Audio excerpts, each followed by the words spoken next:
qué sirve la poca tierra?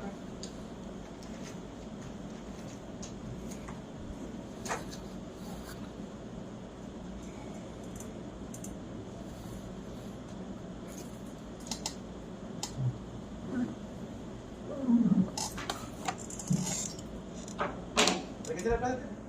Por seguridad y para tener una referencia global. Excelente, para seguridad y para tener una referencia global. Muy bien, entonces, esa es una de las cosas que tenemos que tener en cuenta. Vimos lo que era apantallamiento electrostático. No lo vimos, seguro.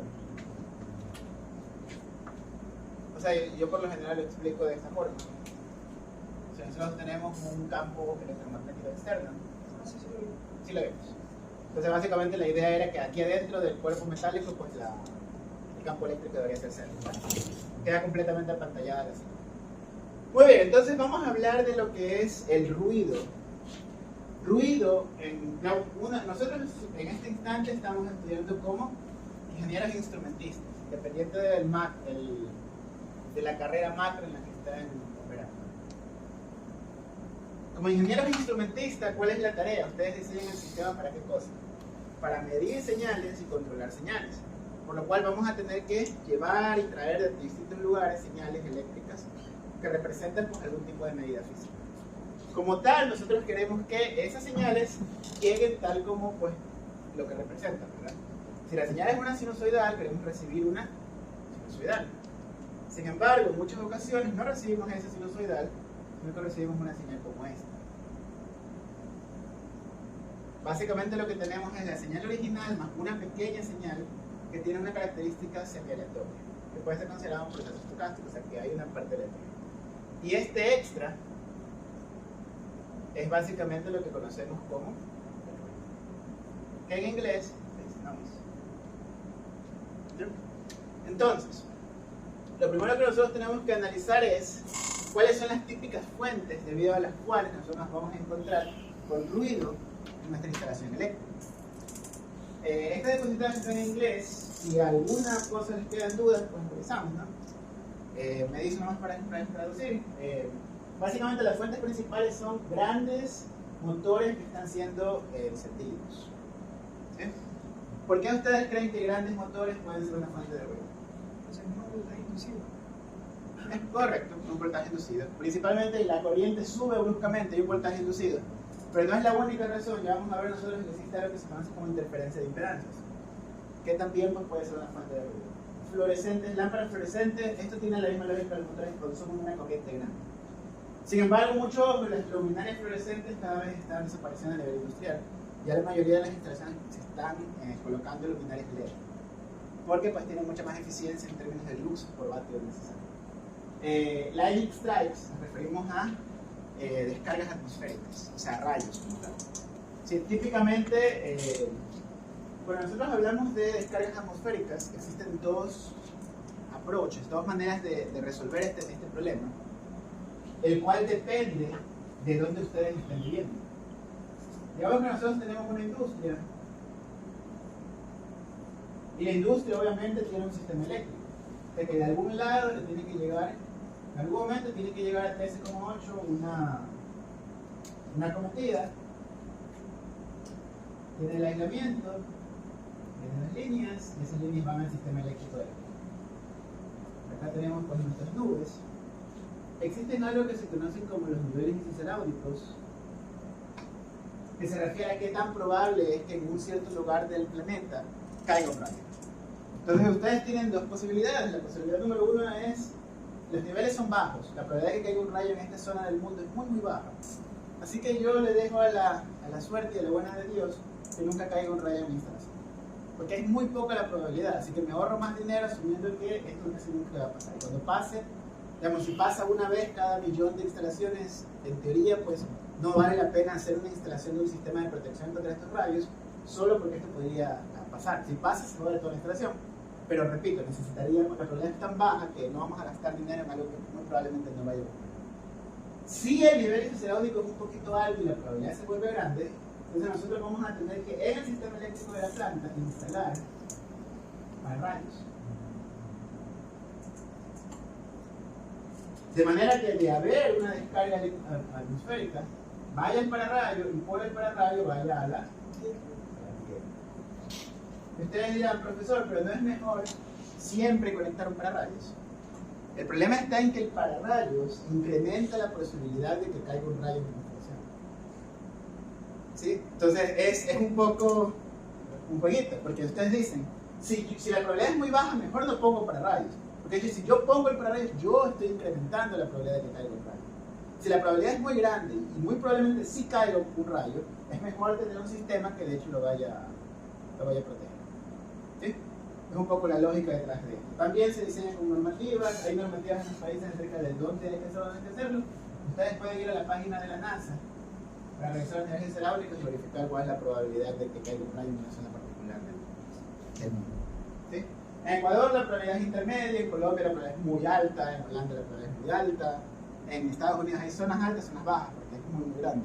Entonces tienen que revisar zonas puntuales para poder saber qué es lo que puede pasar. Ahora, ¿cuál es el problema con estas descargas electromagnéticas? Que si ustedes ven la forma de la señal, es una onda electromagnética. Es decir, tiene la energía que lleva esto está en el orden de los megajoules, en primer lugar. Es muchísima energía.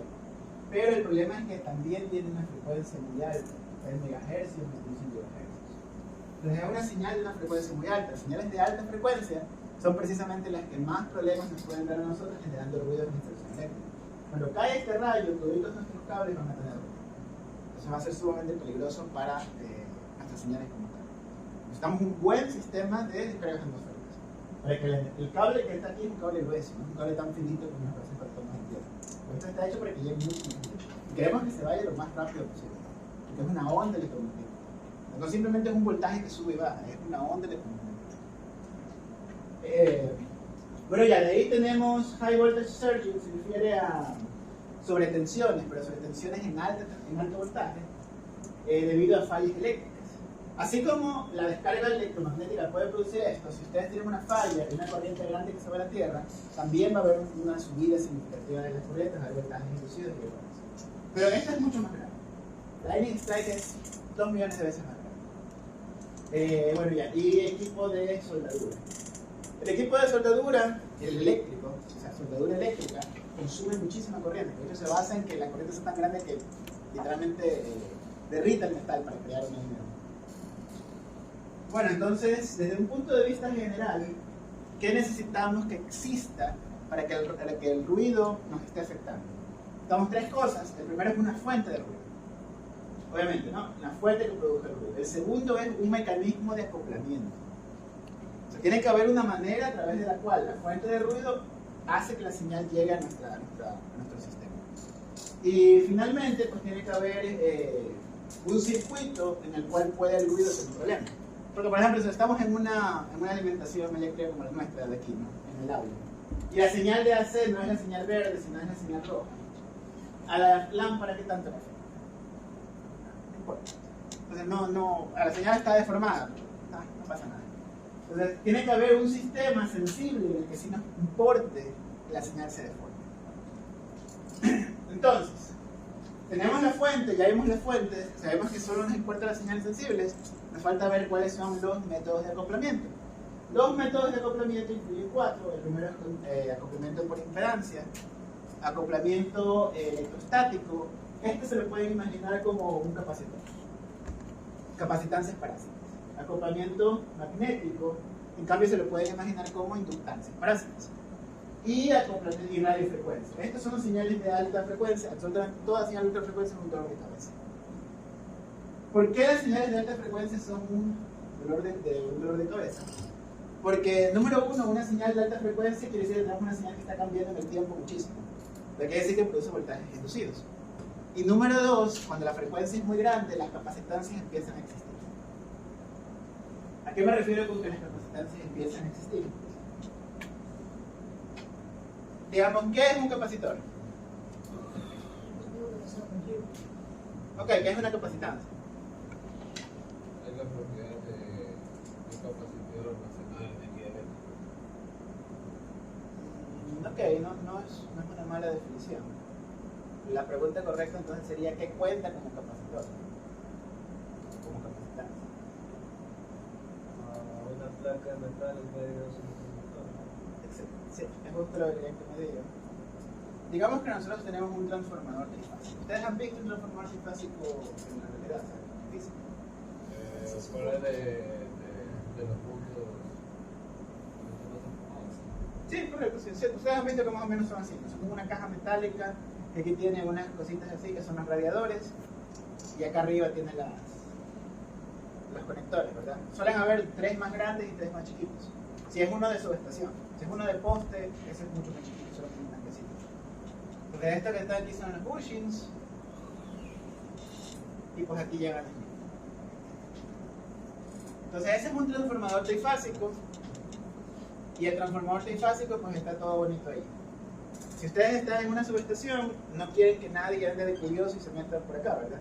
Entonces van ustedes a poner alrededor del lugar donde está el transformador una cerca.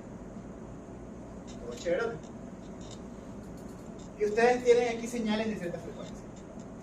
¿Cuál es el problema? El problema es que si ustedes dibujan el circuito equivalente de la línea que llega por acá, ¿sí? Ustedes quisieran que sea más o menos eso: resistencia e inductancia, en vez de circuito. Sí, el circuito equivalente. Es lo que quisiéramos que sea. El problema es que en este sistema aparecen elementos eléctricos en muchos lugares que uno no se esperaría. Por ejemplo, aquí nosotros tenemos una placa que es metálica. Toda la estructura externa del transformador es metálica. Y esta cerca también es metálica. Entonces aquí tenemos 2 conductores.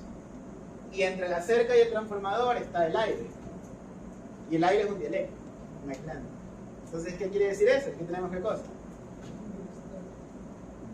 Tenemos una capacitancia. Pero esta capacitancia no es cualquier capacitancia, es una capacitancia estrella, que básicamente significa capacitancia parásita.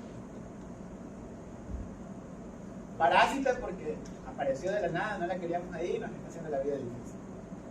¿Sí? Entonces, esta capacitancia parásita, ¿por qué nunca la aparece? ¿Por qué nunca la tomamos en cuenta? Porque por lo general esta capacitancia parásita tiene un valor muy pequeño, muy chiquitito, es despreciable. Este no es un conductor que fue hecho para almacenar carga, este tampoco, esto está aterrizado, el aire está súper separado, así que la interacción entre las partes metálicas es un poco importante. Pero, independientemente de todo, la capacitancia